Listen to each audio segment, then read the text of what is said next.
Allah says, أَمْ تُرِيدُونَ أَن تَسْأَلُوا رَسُولَكُمْ كَمَا سُئِلَ مُوسَى مِنْ قَبْلِ. Are you intending to ask your messenger the way Musa was asked before, much before? وَمَنْ يَتَبَدَّلِ الْكُفْرَ بِالْإِيمَانِ فَقَدْ ضَلَّ سَوَاءَ السَّبِيلِ. And whoever wants to replace their faith with disbelief has gone far away from the straight path. They've lost their way far away from the path that they're supposed to be on. This ayah seems to suggest, how dare you ask questions the way Musa was asked? Don't ask your prophet the way Musa was asked, because if you do, you've essentially replaced your faith with disbelief. So there seems to be this opposing view. On the one hand, the Qur'an celebrates questions. On the one hand, actually, ayhatun lis-sa'ilin, come and ask. Fas'alu ahla dhikri in kuntum la ta'lamun. Ask the people who of remembrance if you yourselves don't know. Sal bani Israel, go ask them. Ask and ask. And on the other hand, how dare you ask? So we have to reconcile this, what the function and purpose of this ayah is. The first thing I'd like to share with you is that the study of the Qur'an is a sensitive study.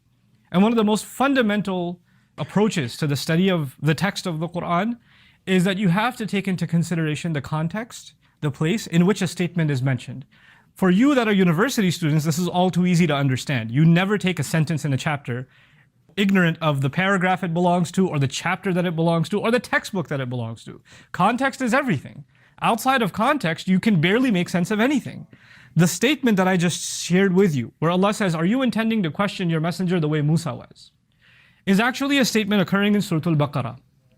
And it's part of a very long passage in Baqarah where Allah mentions quite a few of the ongoings of the Israelites, the children of Israel.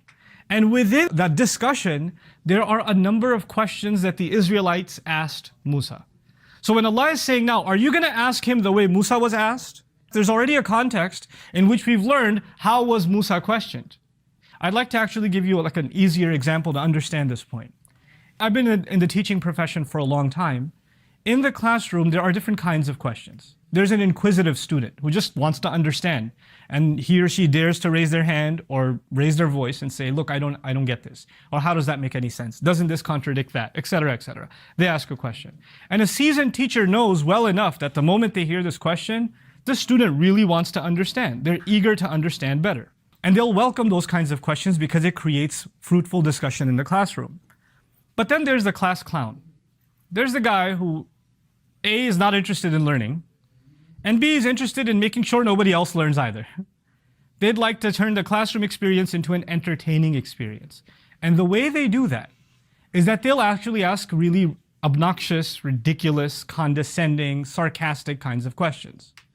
And a seasoned teacher, or anybody with half the wit, would know that this guy is pulling my leg. Like, he's not really asking a question to understand. He's asking a question to distract from the actual subject matter, or to be insulting, or to be condescending. Sometimes even in a question, you could be insulting to somebody. Like, for example, just to take an easy example, a couple of people are talking, are you for real? That's a question. But it's a kind of question that puts, questions somebody or their integrity, or whether or not they're serious, or whether or not they're telling the truth. Are you kidding me? أَتَتَّخِذُنَا هُزُوًا? Literally in the Qur'an. Are you taking us for a joke? Are you serious? This is how they asked Musa alayhi salam. There's the question that is inquisitive. Through it, you want to learn. That's all you're interested in. You want to reconcile a contradiction. You want to understand something better. Something's not adding up to you. Those are the kinds of questions that the Book of Allah and this religion welcomes. Open door policy. Then there are the kinds of questions that are just meant to be obnoxious.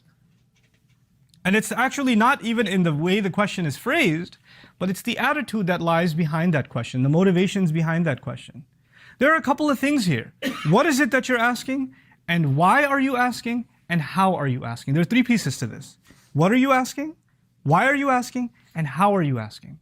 Now the thing with Musa alayhi salam, look, you can't tell why somebody's asking because intentions lie inside the heart.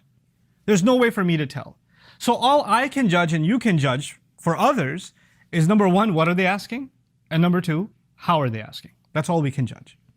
Though what you're asking, if it's clearly purposeful, it's meant to serve some kind of higher understanding, it's a welcome question. But even then, even if it's a good question, the Qur'an makes sure that we don't just ask, that we ask properly, that the how should be taken care of, that we should take into consideration the mannerism, the tone. Like for example, I have a student, very passionate student, and he'll discuss the simplest of things. I mean, just yesterday he talked to me about some issue in Arabic grammar.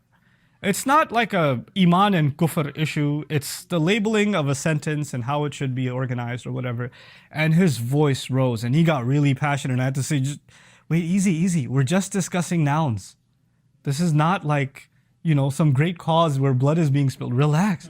He goes, yeah, I know I get a little worked up. It's okay. It's okay. You don't have to get worked up about stuff. You can ask in a civilized way. You can keep yourself cool and ask. So there's the what and there's the how. Now when Allah says, Kama su'ila Musa min qabl, there are a couple of things there. Obviously the intention I can only check for myself. I can't check your intentions and you can't check mine.